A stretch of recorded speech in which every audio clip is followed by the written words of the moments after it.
Soy abogada, soy colombiana y trabajo particularmente desde hace ya varios años en la intersección entre género y discapacidad. Es un placer para mí estar con ustedes y agradezco enormemente la invitación de la Suprema Corte de Justicia de la Nación para compartir esta sección sobre género y discapacidad en el acceso a la justicia. Los objetivos de esta sesión son estos tres. El primero es explorar la forma en que los prejuicios sobre discapacidad y género impactan las nociones de justicia. También la manera en que ellos se cruzan para materializarse en realidades en nuestra labor, en la operación de justicia y en la sociedad, claramente. El segundo objetivo es conocer algunas de las violaciones de derechos humanos que ocurren en la intersección entre género y discapacidad y cómo podemos cambiar nuestro lente para observarlas y tramitarlas desde la justicia, claramente. Y el tercer objetivo es conocer algunos de los estándares aplicables a casos de discriminación y violencia por género y discapacidad en el acceso a la justicia. Claramente en este breve espacio que tenemos no vamos a cubrir absolutamente todos los temas, pero mi interés es poder hacer un abrebocas y tocar algunos de los temas claves que se refieren a este tema para que ustedes desde su labor, desde su importante labor en la garantía del acceso a la justicia, puedan pensar en cómo eso se materializa en su trabajo diario. Entonces, comencemos. Esta primera parte pensaremos un poco de manera conjunta sobre cómo el capacitismo y el sexismo se combinan y esto cómo se traduce en el acceso a la justicia. Para comenzar, quisiera invitarles a hacer una reflexión individual y invitarles a la máxima honestidad posible en pensar este tema y claramente hacerlo de manera anónima, ya que ustedes están viendo este video desde la comodidad de sus hogares, espero, durante esta pandemia que nos impidió estar en persona. Pero de todas maneras eso no significa que no quiero generar algún espacio de interacción con ustedes. Entonces, para ello, voy a pedirles hacer una reflexión específica. Y quisiera que tomaran un momento para pensar en las siguientes preguntas. Voy a poner algo de música de fondo y quisiera pedirles que tomaran un papel y un lápiz y tomen algo con que escribir y tomen algunas notas sobre las respuestas iniciales que tienen a estas preguntas que quiero hacerles. Quisiera comenzar con la primera pregunta.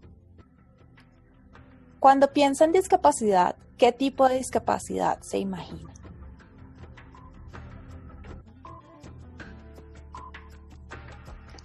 La segunda pregunta es, ¿qué personajes o líderes de la historia con discapacidad conoce? De ese grupo, ¿cuántas son mujeres?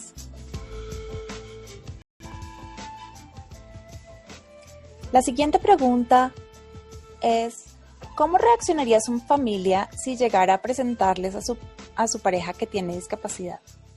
¿Esa reacción cambiaría según la discapacidad que tenga la persona? La siguiente pregunta es, ¿cómo se sentiría usted si le dijeran que va a tener una hija con discapacidad?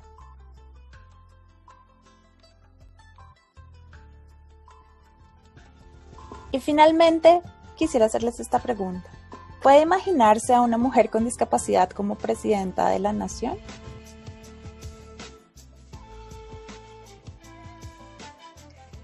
Quiero agradecerles su honestidad y su candidez al responder estas preguntas. Quisiera que continuáramos un poco con este ejercicio de reflexión y vamos a hacer una actividad que es colaborativa. Entonces, lo siguiente que les voy a pedir que hagan es que vayan al link que estoy mostrando en la pantalla y sigan las instrucciones que llegan allá. Cuando ustedes hacen clic en este link, les va a llevar a estas diapositivas. Y el ejercicio, este es un documento colaborativo, entonces todas las personas que vean este video, ojalá van a acceder a él y compartir sus preguntas. Todo lo que ustedes escriban aquí es anónimo. porque nadie va a ver quién escribe qué. Entonces, el ejercicio es responder 2 preguntas y luego revisar las respuestas de las otras personas y escribir sus reflexiones. La primera pregunta es, sin pensarlo mucho, ¿qué palabras asocia con la idea de sexualidad de las personas con discapacidad? Y la segunda pregunta es, sin pensarlo mucho, ¿qué palabras asocia con la idea de maternidad de las personas con discapacidad? Lo que les quisiera pedir es que escriban una sola palabra por post-it. Para hacerlo, simplemente hacen doble clic en cada uno de los post-its y pueden escribir. Solo escriban una palabra. Una vez terminen de escribir, pasen a las siguientes diapositivas, que es revisar todas estas palabras, incluyendo las que escribieron otras personas, y escribir aquí en esta diapositiva, frente a cada una de las viñetas, qué reacciones o reflexiones le generan. Entonces voy a pedirles por favor que pausen el video por unos minutos y hagan el ejercicio. Muy bien, muchas gracias. Espero que empiece a generarles algunas inquietudes pensar en estos temas. Realmente cuando pensamos en estas preguntas y en esas reflexiones iniciales, es interesante también pensar en de dónde viene lo que creemos nosotros sobre los temas de discapacidad. ¿Y cuándo lo aprendimos? ¿Cuáles son los mensajes que hemos recibido en nuestra niñez, en nuestra adolescencia, de pronto a partir de nuestra familia? Tal vez algunas personas que estén viendo este video tienen familiares con discapacidad. Entonces pensar un poco en cómo nuestra familia hablaba sobre discapacidad y se refería a ella y cómo aprendimos nosotros todas estas representaciones que vamos generando. Pasemos ahora a este concepto de capacitismo. Y esta definición es una definición construida comunitariamente, acuñada por una activista con discapacidad afroamericana llamada Talila Lewis, cuya página web recomiendo mucho.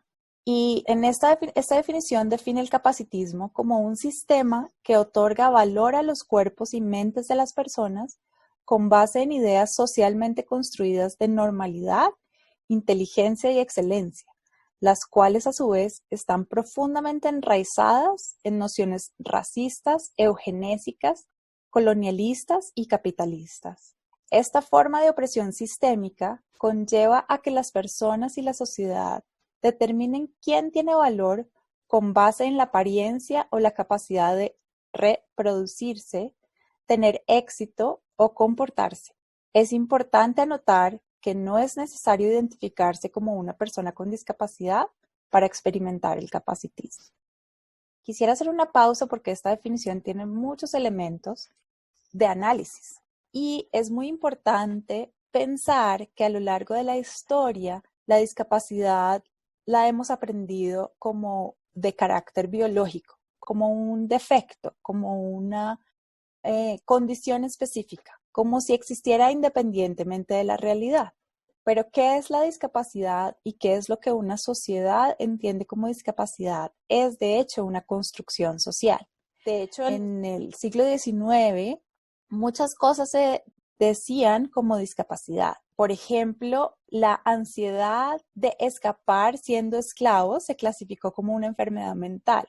En nuestra historia hemos visto cosas como la homosexualidad o la identidad trans como clasificaciones de enfermedades psiquiátricas. También muchas de las prácticas eugenésicas, y en Latinoamérica la eugenesia se manifestó más como un movimiento higienista, identificaban a personas sobre todo de clase trabajadora, trabajadoras sexuales, como personas enfermas o antihigiénicas y por ello se restringía la capacidad de participar en la sociedad. La discapacidad intelectual y la discapacidad psicosocial, las concepciones y las nociones sobre ellas, las hemos heredado directamente del derecho romano, en donde había los conceptos de mente capti y mente loci, que luego derivaron en restricciones a las libertades. De hecho, recordemos que esto no solo es frente a la discapacidad, sino también la noción de discapacidad está íntimamente ligada con nociones racistas y colonialistas. Por ejemplo, las personas indígenas eran también consideradas subhumanas y construcciones de conceptos en nuestras leyes y políticas como idiota, como lunático, como loco, imbécil, son palabras que se utilizaron legítimamente en las leyes, legitimadas pues por un sistema legal, sobre las que se construían políticas, por ejemplo, de esterilización masiva, eugenesia. Entonces, pensemos que la discapacidad no es de carácter biológico, y este es el primer concepto que quisiera que repensáramos. Muchas veces y muchos de nuestros sistemas legales en Latinoamérica particularmente están construidos sobre cuál es la certificación que un médico o un psiquiatra puede hacer de que alguien tiene una discapacidad específica. Entonces cuestionemos un poco esa noción de que alguien puede decirnos que por un diagnóstico específico una persona tiene discapacidad. Esas son como las concepciones históricas que tenemos inmersas y que la Convención sobre los Derechos de las Personas con Discapacidad y el movimiento de personas con discapacidad nos han obligado a cuestionar para repensarnos el tipo de sociedad en el que queremos vivir. Adicionalmente, quiero hacer referencia más brevemente a un concepto sobre el cual tal vez tenemos más familiaridad, que es el concepto de sexismo o machismo, en el que vemos que estamos en un sistema que valora lo masculino y ciertas formas de expresión de masculinidad sobre lo femenino y aquello asociado a lo femenino. No es solamente hombres sobre mujeres, sino todo lo que implica la masculinidad como asociada a la fuerza, a la racionalidad, etcétera, y a lo femenino como asociado al cuidado, a la fragilidad, todas estas cosas sin necesidad de que sea encarnado en una persona específica. Pero este sistema patriarcal se materializa generando desventajas y opresión en todas las esferas sociales para mujeres, personas trans, personas no binarias, hombres considerados afeminados y cualquiera que no se ajuste a una noción hegemónica del binario hombre-mujer. Estoy segura que podemos pensar en muchos ejemplos con los que hemos crecido, que además se materializan en las leyes y políticas de nuestras sociedades, particularmente en las sociedades latinoamericanas. Nuestros dichos como llorar como una niña o esa persona sí tiene pantalones, incluso en nuestra vida coloquial, y eso obviamente se escala y se estructura también, se formaliza en nuestras leyes y políticas. Pensemos en las leyes que no permitían a las mujeres votar, en las leyes que ponían edades diferentes para contraer matrimonio, en las leyes que permitían o no reconocían la violación al interior del matrimonio, las leyes que no reconocían la violencia intrafamiliar como una forma de violencia o ponían penas menores cuando el agresor era la pareja. Muchísimos ejemplos que están inmersos en todas nuestras leyes y políticas que manifiestan que son una expresión de este sistema que valora lo masculino sobre lo femenino. También incluso no solo las leyes y políticas, sino la manera en que se estructuran nuestros sistemas. Por ejemplo, en Colombia podemos ver que la mayoría en el Poder Judicial, la mayoría de personas que están en juzgados de primera instancia son mujeres, y a medida que vamos subiendo en la jerarquía de las cortes, encontramos una mayoría de hombres y composición del Poder Judicial, en donde hay una manifestación clara como de esta valoración de lo masculino sobre lo femenino. Entonces, lo que quiero que empecemos a reflexionar en esta sección es cómo esos dos sistemas de discriminación y opresión se intersecan y se materializan en violaciones de derechos humanos y en necesidades de reparación específicas.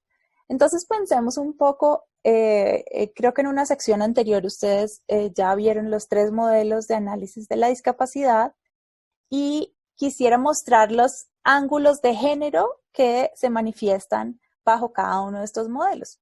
Estas citas que estoy mostrando aquí son citas reales, las he escuchado directamente.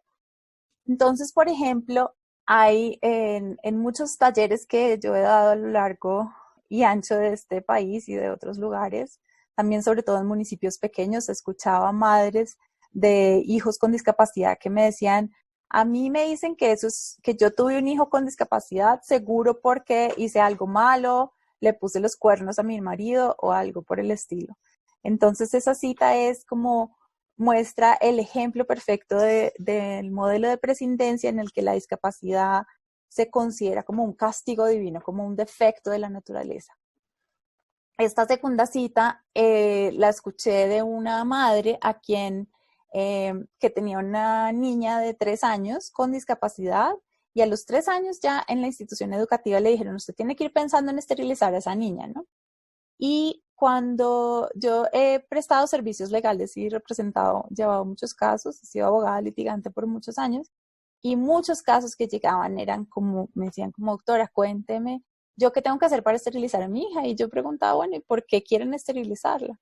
Y decía, pues porque a mí me dijeron que el médico me dijo que yo tenía que esterilizarla porque a estos niños los violan. Entonces es también como esta visión de que las personas con discapacidad no sirven para la sociedad y no deben reproducirse. Por ejemplo, y este modelo de prescindencia también se manifiesta en nuestras leyes y políticas, por ejemplo, las leyes que restringen el matrimonio, la adopción para personas que están bajo medida de interdicción o curatela. Y, por ejemplo, los modelos de prescindencia son bajo el modelo de prescindencia se permite la institucionalización masiva de personas y su aislamiento social. Entonces, aún en nuestras sociedades tenemos un altísimo nivel de personas con discapacidad intelectual y psicosocial, sobre todo en instituciones psiquiátricas, instituciones privadas. Y una de las cosas más invisibles es la violencia sexual que ocurre en estas instituciones. Realmente hay muy pocas herramientas para que desde la sociedad civil se puedan conocer esos casos y actuar frente a ellos. Entonces es una violencia muy generalizada que se deriva de un modelo de sociedad que considera que las personas con discapacidad pueden ser institucionalizadas y aisladas de la sociedad. Bajo el modelo médico podemos ver cosas como esta primera frase de debo darle malas noticias para tener un hijo con síndrome de Down. Lo he escuchado de madres de familia que me contaron que los médicos le contaron que iba a tener un hijo con síndrome de Down cuando estaba embarazada, como si le estuvieran dando el pésame. Entonces hay una cantidad de prejuicios y estereotipos desde el sistema médico que de una vez empiezan a controlar la vida de las personas con discapacidad aún antes de nacer. Otra madre cuya hija hoy en día es una activista que ustedes van a ver en unos momentos, el médico le dijo, resígnese a tener un mueble en su casa. Esa persona con discapacidad no va a poder tener amigos, no va a poder estudiar, no va a poder casarse, como si esas cosas dependieran de un diagnóstico. Pero eso es lo que nos dice el modelo médico, que hay algo que se llama normal y todo lo que se aleje de eso no sirve, hay que arreglarlo. Entonces es un modelo normalizador, por eso le decimos al modelo médico. Y no tiene en consideración las circunstancias específicas de la sociedad, sino que equipara el diagnóstico médico a la discapacidad. Entonces, si nosotros pensamos en la discapacidad como una lista de diagnósticos, estamos operando bajo el modelo médico. Y como estos modelos los tenemos tan internalizados, estos dos modelos de prescindencia asistencialista y el modelo médico, es muy importante que hagamos un ejercicio consciente de identificar en qué modelo nos estamos parando antes de pensar en soluciones desde política pública, desde el sistema de justicia. Por ejemplo, el modelo médico permite que el consentimiento informado para la esterilización o el aborto lo firme el guarda en las sociedades en las que se permite aún la interdicción o la curatela. Es un modelo en el que se considera que la persona cuyo cuerpo está involucrado en esos procedimientos no tiene ninguna capacidad para decidir, lo cual es una violación de derechos humanos. Y el último punto que está allí listado hace referencia a que, por ejemplo, para determinar si alguien tiene discapacidad nunca se le pregunta a la persona directamente, sino que en los juzgados y en los procesos judiciales se exige siempre un peritazgo médico legal sobre la incapacidad de la persona. Entonces, por ejemplo, en Colombia, cuando teníamos interdicción, todos los procesos de interdicción, los jueces solicitaban un peritazgo de medicina legal, incluso si si la persona pedía, si la familia pedía la interdicción para poder esterilizar a la persona, y entonces el juez igual solicitaba un peritazgo sobre si la persona podía manejar asuntos financieros. Entonces ni siquiera había concordancia sobre lo que estos conceptos médico-legales. Pero bajo el modelo médico se le da la experticia a médicos y psiquiatras sobre la vida de la persona con discapacidad. Esto obviamente no significa que los médicos o los psiquiatras son malos, sino que se le otorga a estos profesionales una voz que es superior a la de la persona con discapacidad.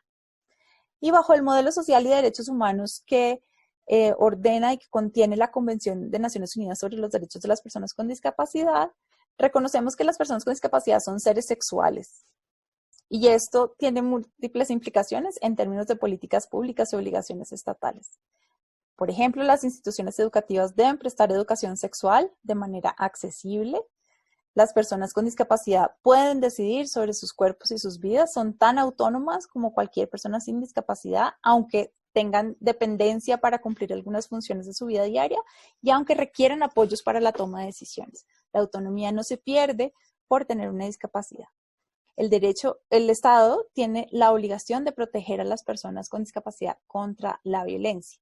Y como vamos a ver en un momento, hay unas formas muy específicas de violencia que enfrentan las personas con discapacidad. Quisiera compartir ahora con ustedes este video y pedirles que a medida que lo vean, hagan esta reflexión de qué derechos están hablando Romina, Cecilia y Edgardo y cómo responderían a sus deseos expresados, políticas que se conciban desde cada modelo. Entonces, quisiera que pensaran como el modelo médico diría esto, el modelo de presidencia diría esto y el modelo social diría esto. Frente a algunas de las cosas que ellas estén diciendo, pueden tomar notas durante el video. Acá los dejo en compañía de Romina, Cecilia y Edgar.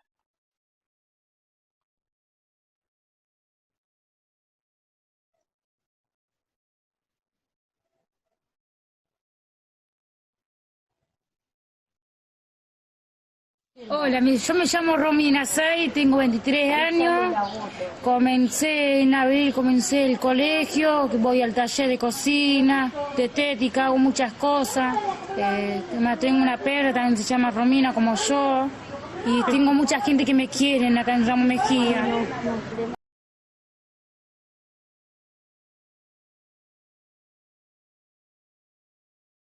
Yo le pregunté si tenía novia. Dijo, no tenía novio para nada. Bueno, lo conocimos, sí, nos conocemos ahora. A los 28 años me quiero casarme yo. ¿Así con fecha? Sí, pues yo toda la noche soñando, vivo soñando toda la noche. Con vestido blanco, así. ¿Y entras? Y cada perra mira mío, me lleva. Algunos lo cortan, algunos, ¿no? Me llamo Cecilia Amalia Menéndez, tengo 28 años, soy grande. Cuando estaba en la escuela me conoció y hace 5 años de novio y hace 7 años en pareja. Y me encanta casarme, tengo que tomar una decisión, ¿viste? Se piensa tiempo a tiempo, ¿viste? Nada más. ¿De poquito? De poquito a poquito. Cuando llegue mi cumpleaños me comprometo con él. ¿Este año? Este año. Cumplo 29 años. ¿Te vas a comprometer? Sí. Y Marco va a cumplir 32 años. Mi sueño es para ser mamá.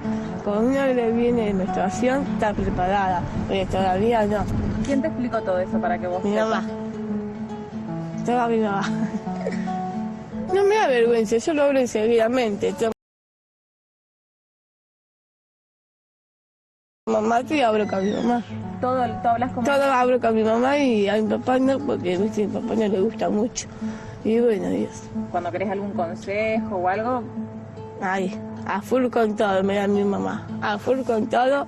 Y bueno, voy a seguir con ella y hasta la muerte nos separe. Y mi mamá sí me deja casarme, pero es muy pegada a la mamá, ¿viste?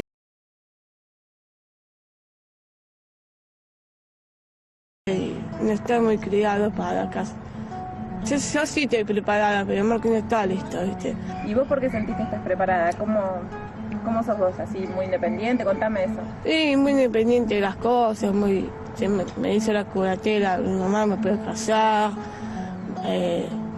ya voto, y bueno, mi mamá me gustaría ser mamá. ¿Cuántos hijos te gustaría tener?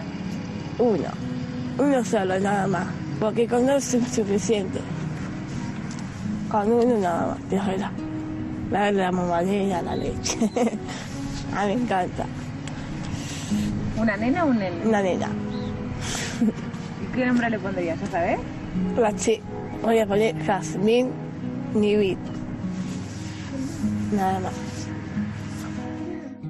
Me llamo Edgardo Juan Daneusic. Bueno, yo soy hijo único. Yo nací en Buenos Aires. Yo tengo una enfermedad, psicosis tengo. No sé, sí, siempre en situaciones extremas, creo que a los 33, 34 años, pero no permanente. Y la voz, qué sé yo creí que era el diablo, yo creí que era... ¿viste? El doctor Alicio en el tribunal me dijo, claro, lo que pasa es que la voz parece real. Yo no sé si me lo dijo a propósito o con la intención de que yo me diera cuenta, pero eso, le digo, claro, parece real. Y me dice, sí, pero no lo es.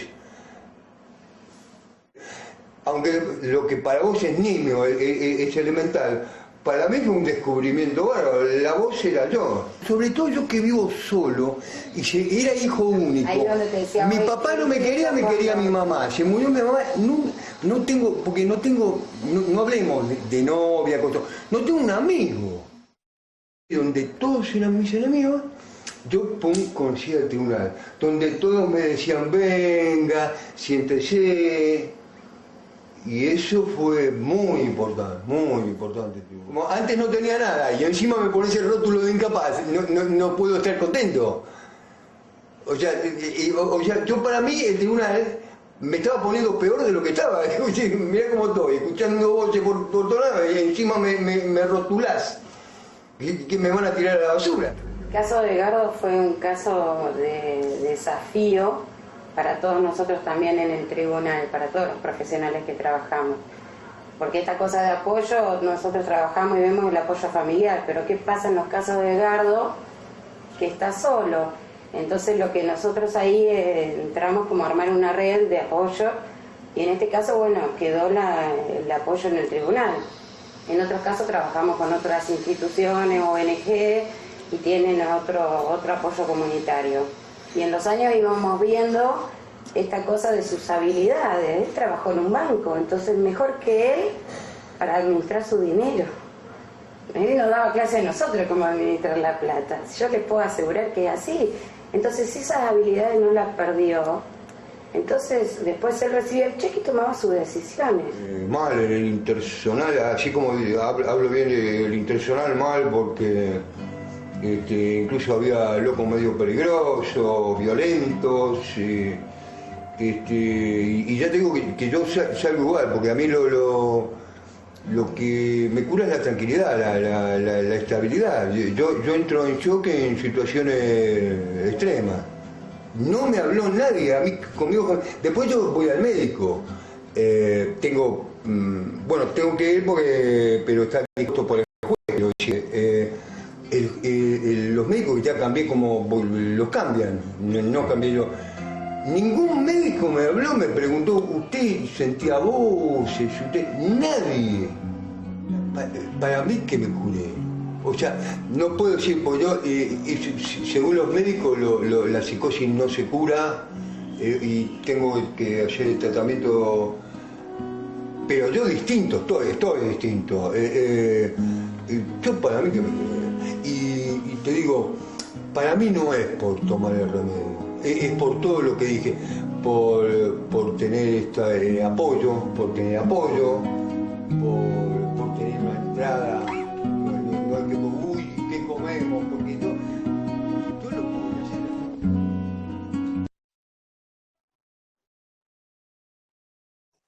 Quisiera entonces espero que les genere reflexión. Pueden pausar el video por un momento si quieren terminar sus anotaciones antes de que sigamos.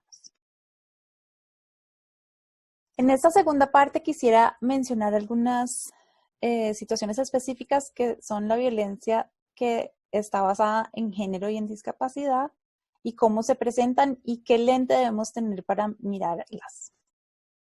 Un documento que les pongo en la referencia y que recomiendo que lean es la Observación General número 3 del Comité de la ONU sobre los Derechos de las Personas con Discapacidad, sobre el artículo 6 de la Convención, que habla de los derechos de mujeres y niñas con discapacidad. Esta es una de las citas que está allí contenida, que dice: las leyes y políticas internacionales y nacionales sobre la discapacidad han desatendido históricamente los aspectos relacionados con las mujeres y las niñas con discapacidad. A su vez, las leyes y las políticas relativas a la mujer tradicionalmente han hecho caso omiso de la discapacidad. Esta invisibilidad ha perpetuado una situación en la que existen formas múltiples e interseccionales de discriminación contra las mujeres y las niñas con discapacidad. Entonces, es un llamado que hace esta observación a que tengamos un lente interseccional pensando en cuáles son las manifestaciones. Tenemos que pensar que la discriminación por discapacidad y la discriminación por género no son aditivas. A veces la gente habla de doble discriminación, pero en realidad no es doble porque no es que se multiplique, o sea, no es como que la discriminación interseccional por género y discapacidad es lo mismo que la discriminación por género más la discriminación por discapacidad. Realmente, al existir estas dos condiciones, se genera una experiencia única de discriminación y violencia. Quisiera hablar específicamente de 3 formas de violencias que vemos y que, de las que he sido testigo también y en las que he trabajado, que se presentan frente a las personas con discapacidad con base en su género y en su discapacidad. Por un lado está la violencia interpersonal, que es la violencia, por ejemplo, la violencia doméstica o intrafamiliar, cometida no solamente por la pareja, sino también por quienes cumplen funciones de cuidado. Y quiero mencionar que a veces el Estado pierde de vista la manera en que las violencias ocurren contra las personas con discapacidad. Por ejemplo, un caso que yo conocí, la madre de una mujer con discapacidad se rehusó que era usuaria de silla de ruedas y dependiente para bañarse, alimentarse, vestirse, la dejó sin bañar y sin llevarla al baño durante casi una semana.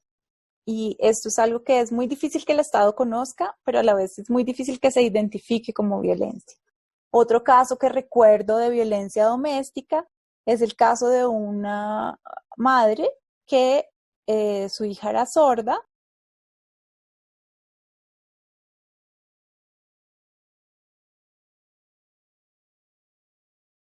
y solo aprendió señas de insulto y en esas señas se dirigía a su familia, a su hija. Entonces, importante pensar que hay manifestaciones específicas que se relacionan con la experiencia de discapacidad y de género que el sistema como que no identifica, lo tiene fuera del radar. Violencia sexual. Desafortunadamente en Latinoamérica tenemos datos muy poco confiables estadísticamente sobre las situaciones que enfrentan las personas con discapacidad. En una investigación que hicimos en el año 2012 sobre cómo respondían algunas entidades del Estado colombiano a los casos de violencia sexual contra personas con discapacidad, identificamos que cada entidad documentaba la discapacidad de una manera distinta, entonces era muy difícil establecer cifras y datos confiables. Pero, por ejemplo, en países en donde hay estudios específicos sobre violencia sexual contra mujeres con discapacidad, particularmente se encontraba que las mujeres con discapacidad intelectual, y esto es un estudio de Canadá, las mujeres con discapacidad intelectual tenían una probabilidad 4 o 5 veces mayor de ser víctimas de violencia sexual que las mujeres sin discapacidad. Y en el 95% de los casos, la violencia era cometida por personas cercanas que pertenecían al círculo de cuidado. Entonces, estos casos y estas situaciones hacen mucho más difícil la denuncia. Entonces, como miembros del Poder Judicial y como Estado, los estados tienen que plantearse la cuestión de cómo identificar estos casos que ocurren de una manera en que las víctimas les cuesta muchísimo más salir de una relación abusiva o salir de una situación de violencia porque existe una relación de dependencia y que obviamente está relacionado con un sistema estructural que no tiene sistemas de asistencia personal para las personas con discapacidad. Todas estas violencias interpersonales no se limitan a la conducta de una persona contra otra, sino que están íntimamente ligadas a lo institucional y a lo estructural, porque tenemos sistemas que un poco permiten que esas situaciones ocurran sin que puedan ser reparadas de una manera eficiente. La esterilización forzada, en general, son familias quienes inician la solicitud de esterilización y es forzada porque no es la persona cuyo cuerpo está involucrado en el procedimiento que firma el consentimiento informado. Muchos de nuestros sistemas legales en Latinoamérica que aún permiten la interdicción y la curatela permiten que sea el guarda quien firme para consentimiento informado de procedimientos quirúrgicos, incluyendo la esterilización forzada.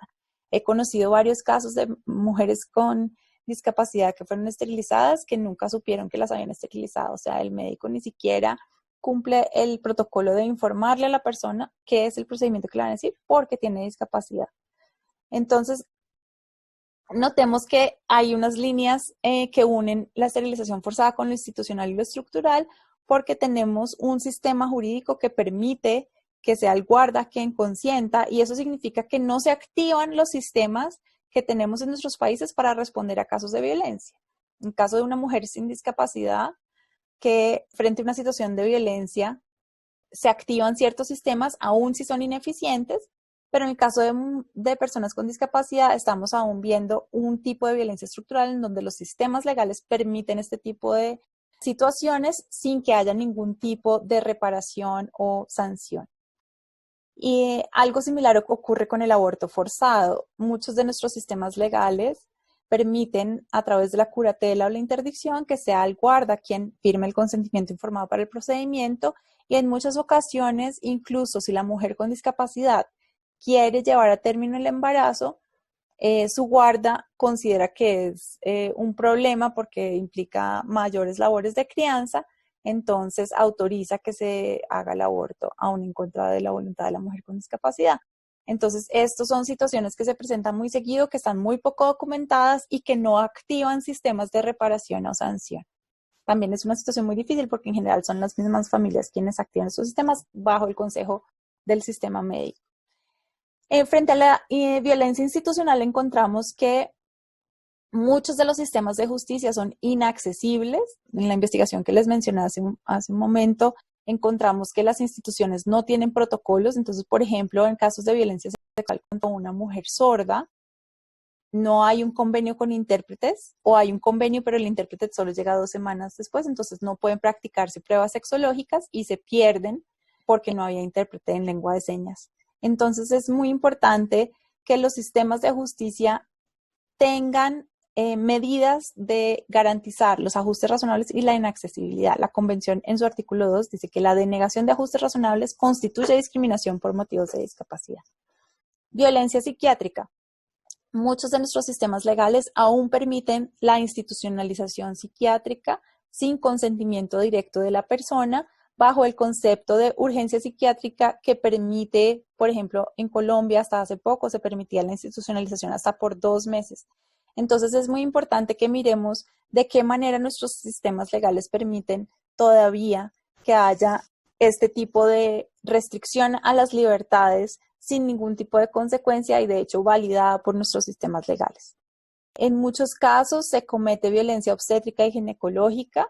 Las mujeres no son informadas, hay mujeres sordas que entran al parto sin intérpretes, hay múltiples formas de violencia por las instituciones del sistema médico que están relacionadas con la falta de incorporación de una perspectiva de discapacidad a los servicios relacionados con la sexualidad, la maternidad, el cuidado prenatal, la respuesta a violencias, temas específicos relacionados con mujeres. Y por último, hablamos de violencia estructural cuando estamos pensando en violencia que se deriva de los sistemas que están en pie en nuestra sociedad. Uno de ellos principalmente y una institución que necesitamos reformar es el tema de la curatela o la interdicción, que deniega por completo, anula la personalidad jurídica de las personas, es como la muerte civil de las personas. En México se han producido sentencias de la Suprema Corte muy importantes que son grandes avances en el tema del reconocimiento de la personalidad jurídica y es necesario que estas sentencias se acompañen con una reforma legislativa de este sistema de negación de la personalidad jurídica.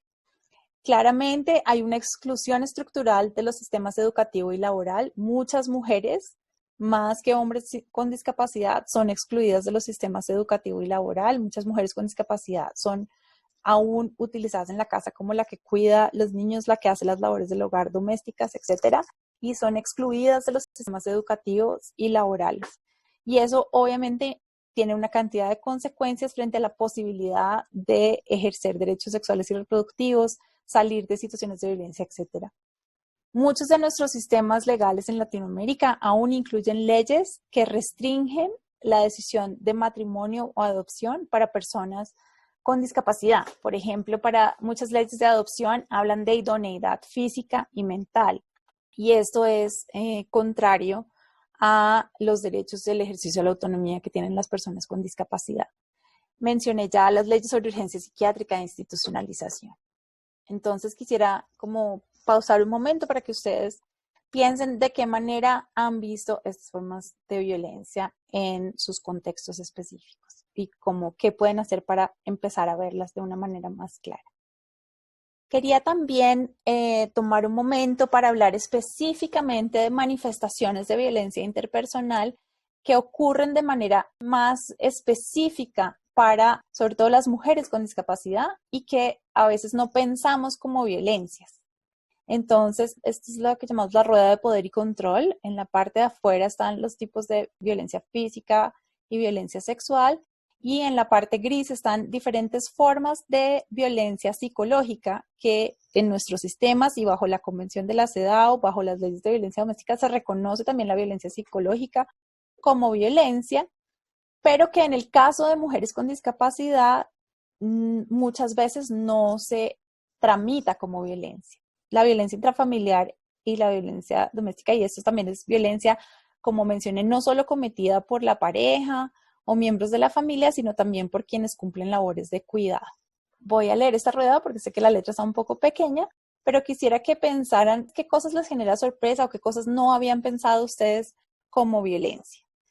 Entonces, coerción y amenazas. Amenazar con lastimarla, rehusar apoyos, o sea, como no pasarle el bastón o algo por el estilo, dejar a la persona desatendida, como mencioné ese caso, reportar que no cumple con los requisitos para recibir ayuda, por ejemplo, si hay una ayuda para personas con discapacidad, entonces reportar con las autoridades, usar métodos más invasivos de apoyo, entonces alguien con discapacidad me decía alguna vez, nosotros estamos sometidos a que la gente nos manipule el cuerpo de una manera mucho más intensiva que lo que experimentan las personas sin discapacidad y a veces eso cruza una línea que es abusiva. Amenazar con el castigo para que la persona haga lo que se le diga, presionarla para realizar actos ilegales. Intimidación, alzar la mano o usar miradas, gestos o acciones para generar miedo, destruir objetos personales, abusar a las mascotas, maltratar a los animales de servicio. Entonces, por ejemplo, los perros guía. En muchos casos de violencia intrafamiliar contra mujeres con o sin discapacidad, el maltrato a las mascotas es una manifestación de violencia, pero obviamente ustedes pueden imaginar el efecto que tiene cuando se trata de un animal de servicio. Mostrar armas, decirle que la va a interdictar si no hace lo que le dice. De hecho, ese es un caso que yo tuve de una mujer con discapacidad psicosocial que además era madre de un joven con discapacidad intelectual.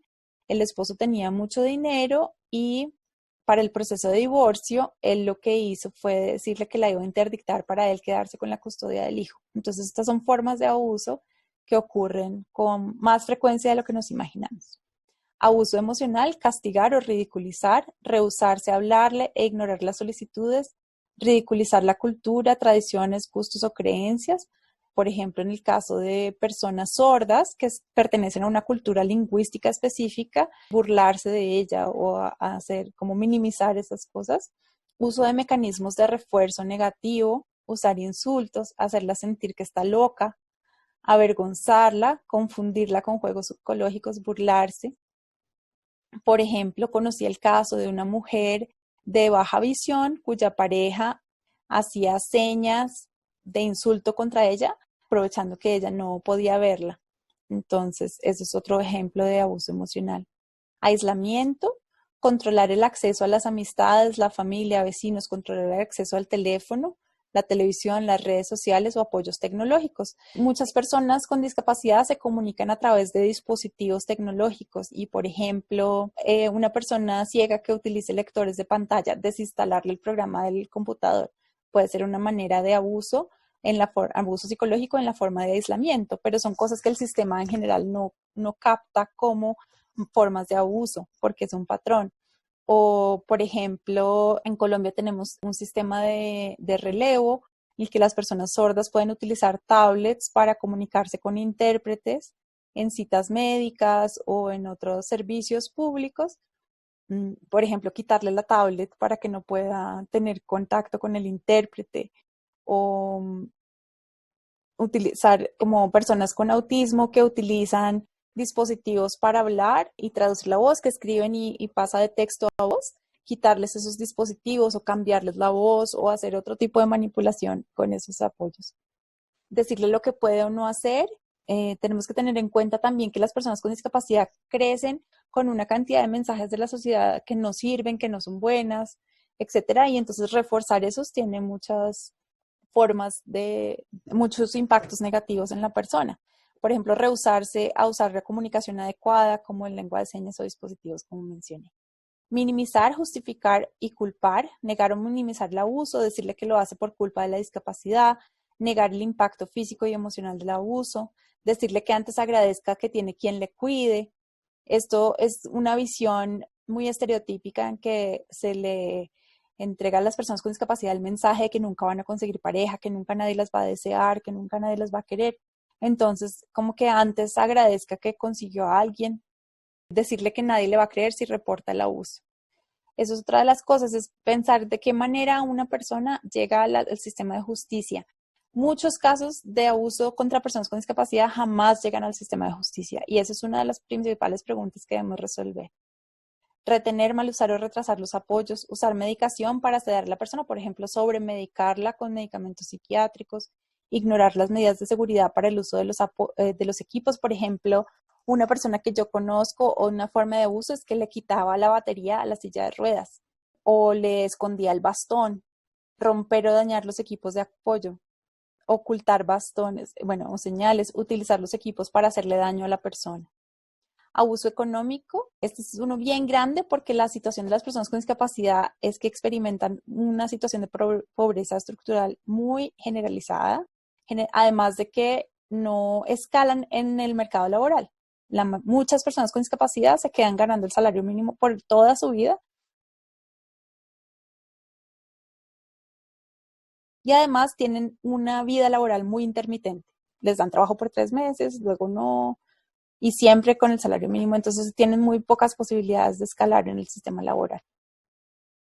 El abuso económico, usar el dinero y pertenencias de la persona sin permiso o para beneficio personal, robarle a la persona, tomar decisiones financieras sin consultarle. Por ejemplo, conocí el caso de una persona que era como maestra de arte o algo así, de un joven con discapacidad intelectual, y un día lo acompañó al cajero automático y le sacó la plata, como manipuló mucho la situación para que él le entregara la plata a ella. Tomar decisiones financieras sin consultarle, retenerlo, impedir el acceso al dinero propio, limitar el acceso a información financiera y recursos para tomar decisiones financieras.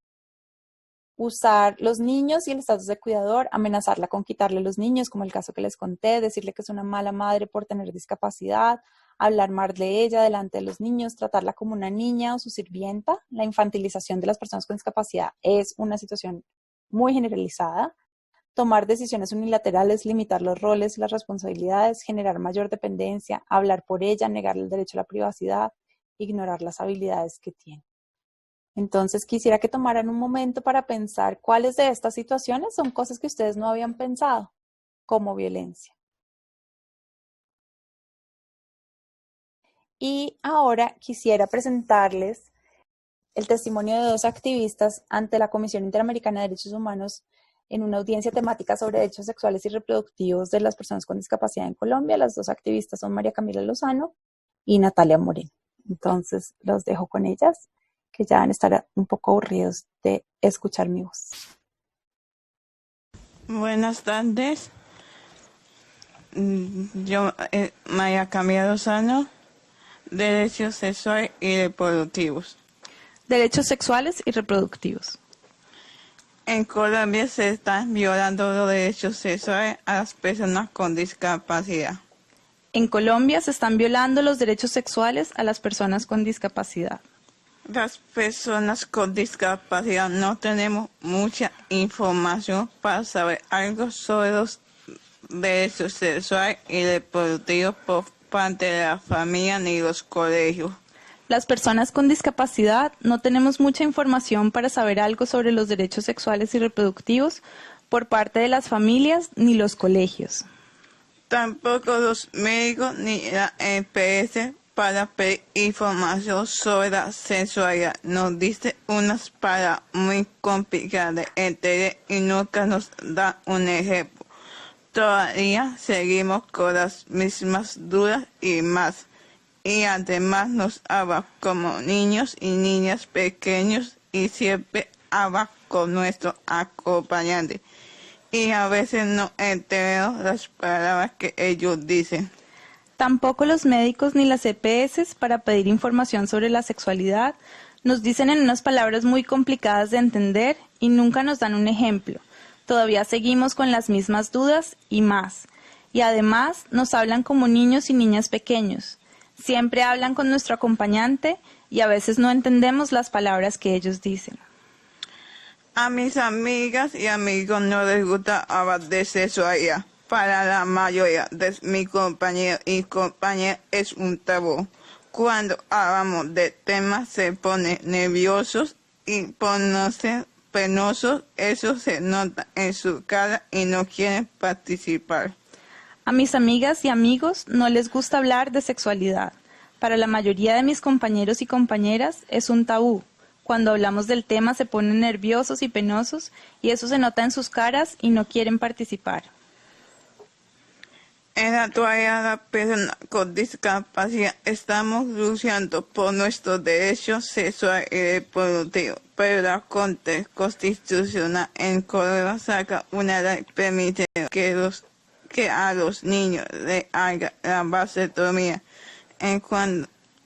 cuando a hombre hace una cirugía para no tener más hijos en la vida y para las niñas se haga la ligadura de trompa de falopio.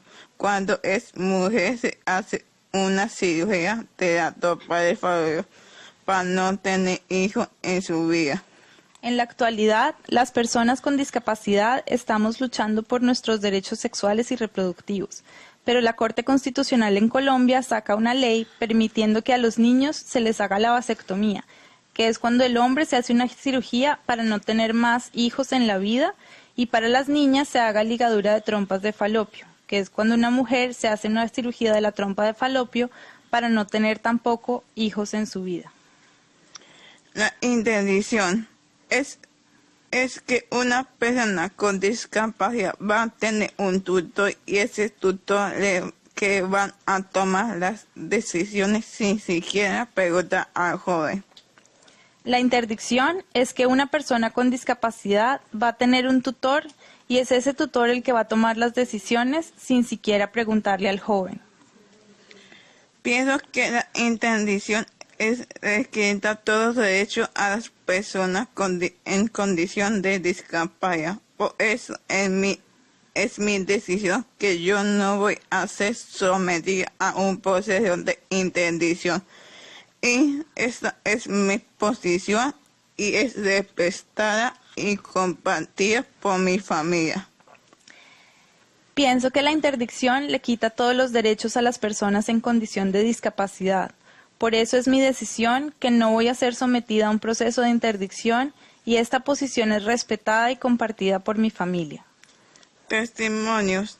Mi mamá me contó que cuando yo era un bebé y mis padres querían tener un diagnóstico sobre mi discapacidad, me lleva a una cita con un neurólogo especializado. Él dijo que yo no tenía ningún futuro, que yo no podía caminar ni hablar, que Quiero lo mejor ellos ellos tuvieran resignación y me dejaran en ese estado.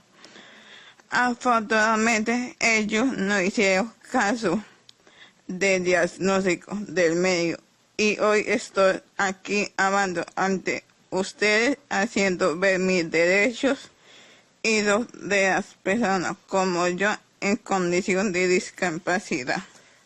Testimonios. Mi mamá me contó que cuando yo era una bebé y mis padres querían tener un diagnóstico sobre mi discapacidad, me llevaron a una cita con un neurólogo especializado y él les dijo que yo no tenía ningún futuro, que no podría caminar ni hablar y que lo mejor era que ellos tuvieran la resignación y me dejaran en ese estado. Afortunadamente ellos no hicieron caso del diagnóstico del médico y hoy estoy aquí hablando ante ustedes, haciendo ver mis derechos y los de las personas como yo en condición de discapacidad. A una amiga le dijeron que iba a dar una vuelta, pero se estropeó al llegar donde el médico y ella no sabía que le iba a hacer una operación de ligamento de la trompa del falopio. A una amiga le dijeron que iban a dar una vuelta, pero se sorprendió al llegar donde el médico y ella no sabía que le iban a hacer una operación de ligamento de las trompas de falopio.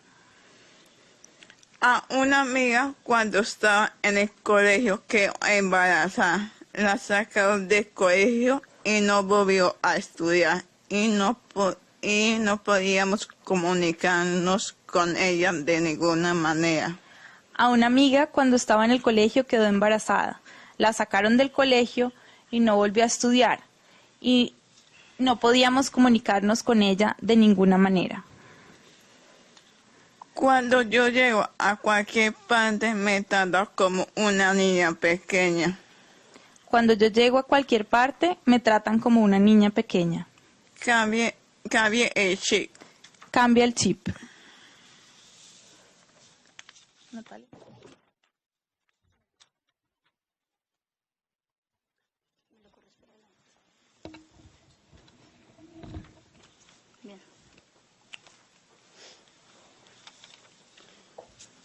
Buenas tardes a la Comisión Interamericana de Derechos Humanos y a los y las representantes del Estado colombiano. Yo tengo movilidad reducida y requiero de apoyo para cosas de la vida diaria, como bañarme, vestirme, ir al baño, entre otras. Comienzo por decir que he tenido que ver vulnerados mis derechos sexuales y reproductivos en varios aspectos. En mi cotidiano, cuando personas conocidas o desconocidas me hacen preguntas como: ¿has tenido novio? ¿Cómo tienes sexo? ¿Te llega la menstruación? En el centro de salud, cuando el médico subestima mi petición de quererme hacer la prueba del VIH con comentarios como: ¿pero tú para qué? Ni que fueras qué. Situación que me ocurre hace un año. Cuando tuve la última cita de citología, la ginecóloga, además de lastimarme con el espéculo, no respetó mi derecho a la intimidad, haciéndome preguntas personales delante de mi madre, suceso ocurrido también en el año 2013. Todo este tipo de hechos, que para muchas personas pueden pasar desapercibidos, a mí me marcan y me afectan. Porque esto me recuerda que ante los demás mi cuerpo es tan extraño y raro que no tiene ninguna posibilidad de ser. Desde que nací, fui etiquetada con un diagnóstico médico donde mi existencia se ha visto reflejada desde la invalidez, la dependencia y en ocasiones hasta como objeto inanimado que no tiene poder de decisión ni de opinión.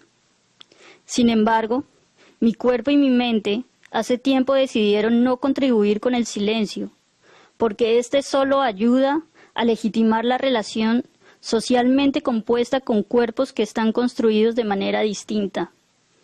En otras palabras, me niego a seguir naturalizando el aislamiento y la discriminación. El Estado colombiano no ha hecho lo necesario para cambiar las prácticas de aislamiento y segregación a las que estoy expuesta, reforzando los imaginarios sociales que se han construido históricamente, donde se me sigue relacionando desde la lástima limosna, la infantilización, exaltación de mi cuerpo como improductivo e inútil en el sistema de producción hegemónico, negación de belleza, de deseo, de cualquier forma de erotismo, imposibilidad de autonomía. Todo esto impide que me pueda sentir parte integral de la sociedad. Encontrando este panorama ampliamente desolador, pero con plena convicción de que un mundo que reconoce la diferencia como parte de la riqueza humana será un mundo realmente justo y solidario, asumo desde el activismo político, a partir de un discurso que reivindique mi quehacer en este mundo, junto a la exploración que hago con mi propio cuerpo, tomando el arte como posibilidad de expresión, reflexión y resistencia política. Hoy, desde este lugar que propende por la protección de los derechos humanos, hago un llamado al Estado colombiano para que no reduzca la discusión a que el problema es de la persona por estar en situación de discapacidad y asuma de manera seria y responsable la responsabilidad política que le confiere como deber. Gracias. Bien, espero que este video les genere otras reacciones adicionales y tal vez pensar cómo esas violaciones de derechos humanos a las que hicieron alusión María Camila y Natalia también se manifiestan en el contexto específico en el que ustedes trabajan. En la última parte de esta sesión quisiera mencionar algunos de los estándares aplicables y obligaciones de los estados frente a esta situación. En primer lugar, el instrumento que nos rige, que es nuestra carta de navegación, es la Convención de la ONU sobre los Derechos de las Personas con Discapacidad, ratificada claramente por México. Y de hecho, en este momento el comité tiene una representante mexicana como uno de sus miembros. Quisiera mencionar que específicamente el artículo 6 habla de mujeres con discapacidad, pero los derechos sexuales y reproductivos y los derechos a estar libre de violencia basada en género están articulados en varios artículos de la Convención que están listados en esta diapositiva. El artículo 3 de los principios hace específicamente alusión a la diversidad y a la igualdad de género. El artículo 8, además, exige que se luche contra los estereotipos. Muchos de los estereotipos están basados tanto en el género como en la discapacidad. El artículo 9, la obligación de garantizar la accesibilidad y los ajustes razonables. El artículo 12, la garantía de la capacidad jurídica plena en igualdad de condiciones e igualdad ante la ley. El artículo 16, protección contra la violencia y el abuso. El artículo 17, el derecho a la integridad física y mental. El artículo 19, el derecho a la vida en comunidad, que es contrario a la institucionalización, que también está mencionada en el artículo 14. El artículo 22, el derecho a la privacidad. El artículo 23, el respeto del hogar y la familia, a casarse, fundar una familia, decidir el número de hijos y particularmente mantener la fertilidad. Esta lo menciona la Convención en reconocimiento a la manera en que históricamente el legado genésico ha resultado en la esterilización de cientos de miles de personas con discapacidad. El artículo 24, el derecho a la educación, que claramente incluye la educación sexual y reproductiva. El artículo 25 particularmente menciona la salud sexual y reproductiva. El artículo 31, la obligación de mantener datos y estadísticas confiables. Quiero mencionar que una de las cosas más difíciles, una de las principales barreras que enfrentamos para tener información es la falta de datos y estadísticas confiables que nos den un reflejo y una visión de cuál es la situación de las personas con discapacidad en Latinoamérica.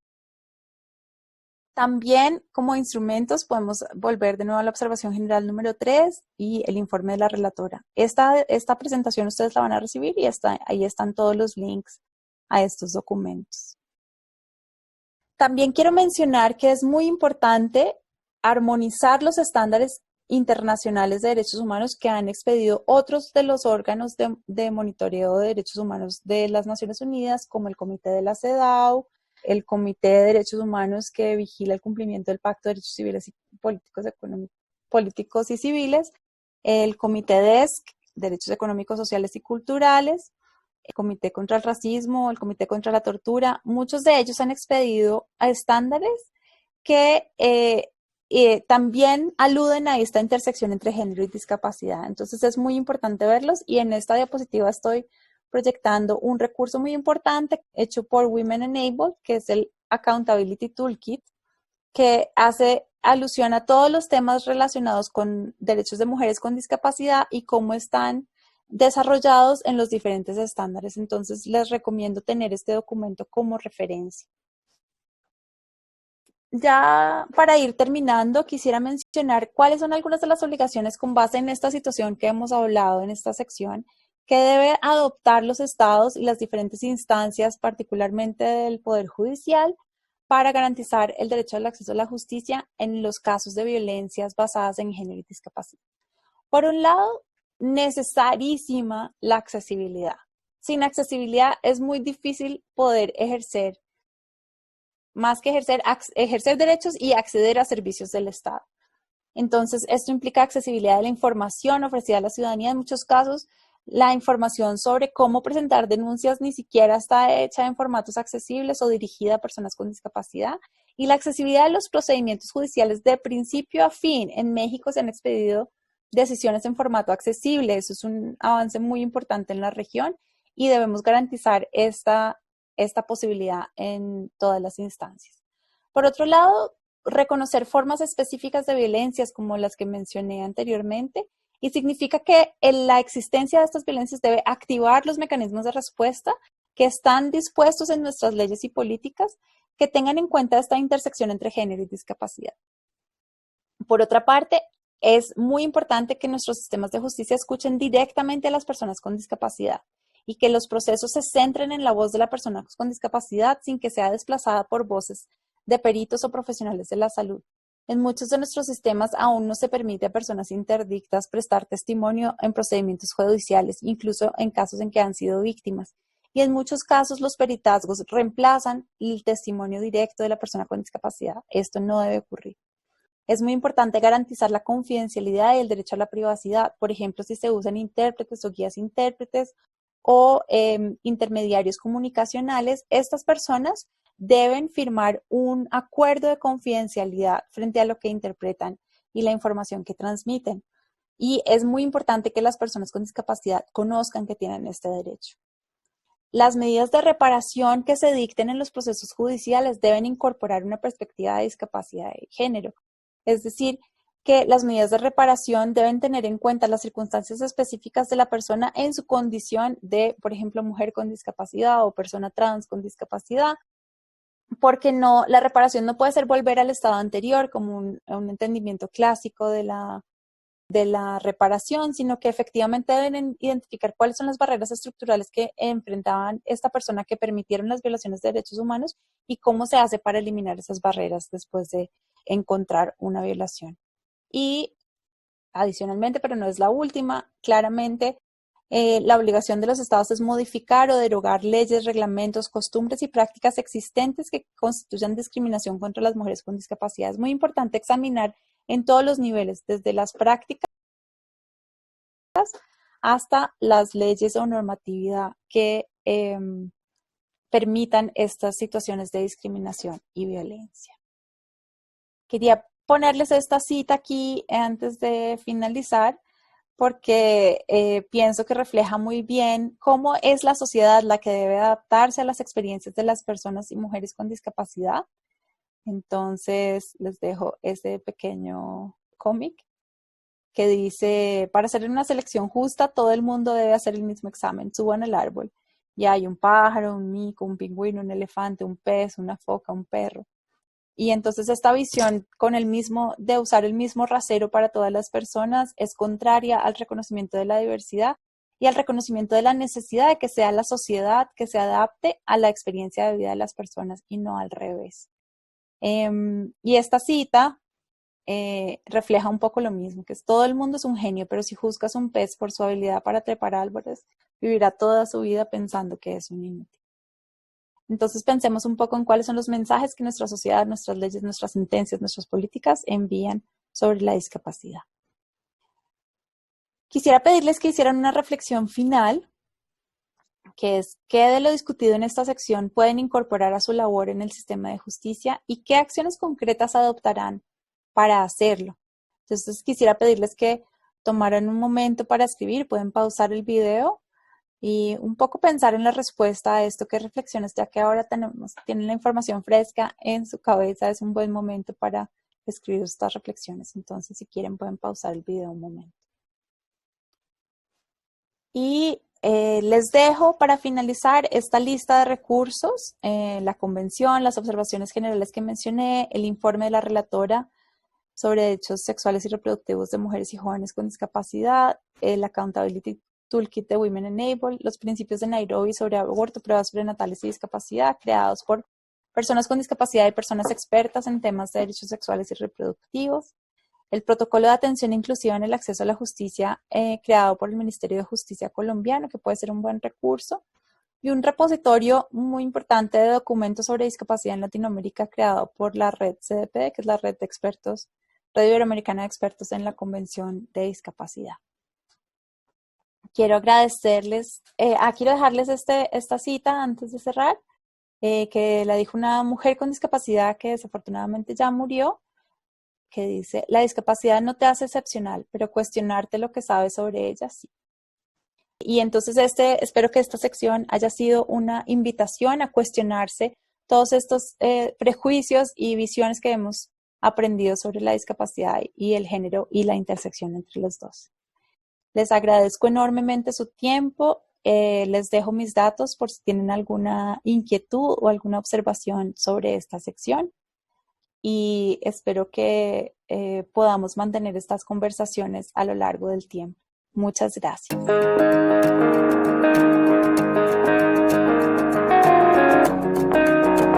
Suprema Corte, el poder de la justicia.